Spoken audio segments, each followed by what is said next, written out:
Hey, Salty here, and this is a pretty cool Protoss vs. Zerg game. It is really quick, but it's going to show you a neat little strategy that I haven't come across until now.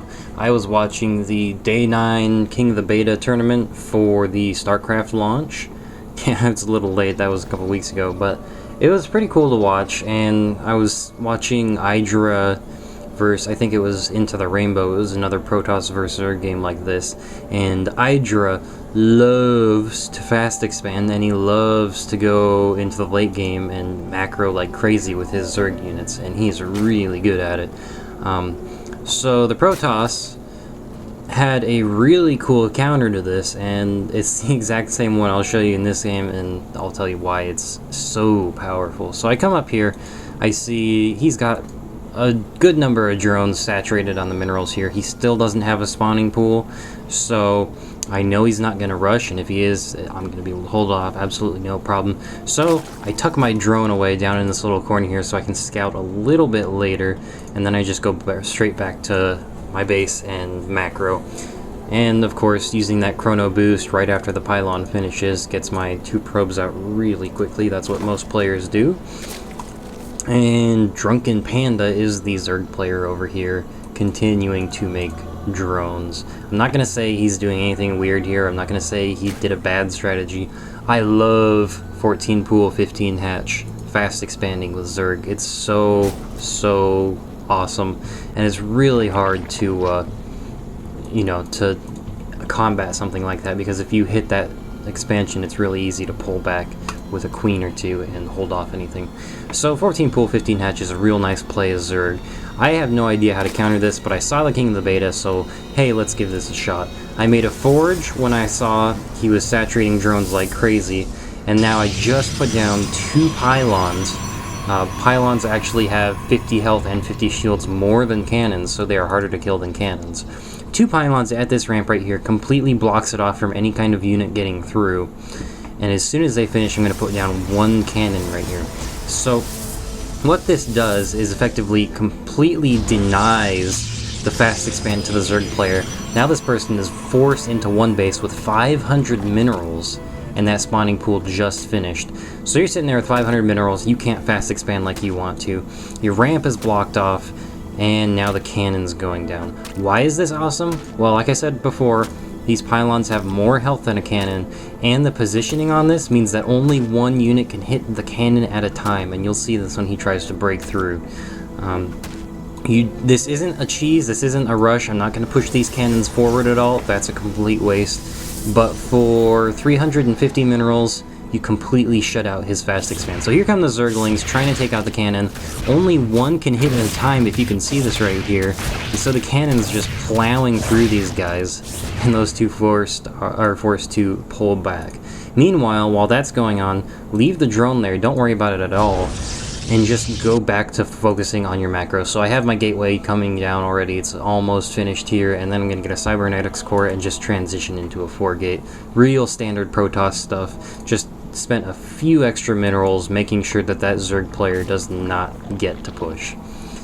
Now, normally you just leave this cannon in these pylons here and it can hold off the attack really well. I decided to put down a second one because I really don't want this guy pushing out anytime soon. This second cannon is going to hold back a lot more of the attacks, and it's going to allow me to use this 4-gate. Normally 4-gate, if you hit early against it, it is a pretty weak build because you do have to spend so many minerals on gateways. But since I have this wall off here, any kind of push, I'm going to see it, A, and B, it's going to get hit pretty hard before it gets to my base, effectively denying any kind of early attack on my 4-gate going on here. And I'm just getting 1 zealot for defense so that I can block off any kind of weird Zerglings that somehow happen to get through. Another really awesome thing that I've seen is putting the probe right here on this ramp before you finish this cannon, and then you can just run him up here, poke a Zergling, and then run back down and just kite those Zerglings into the cannons. Works really well. The Zerg player does have down a spine crawler. That's probably for the best, because if another player tried to cannon push, that spine crawler is going to hold it back pretty well. Now you see a Roach Warren. Got a nice queen there, always good.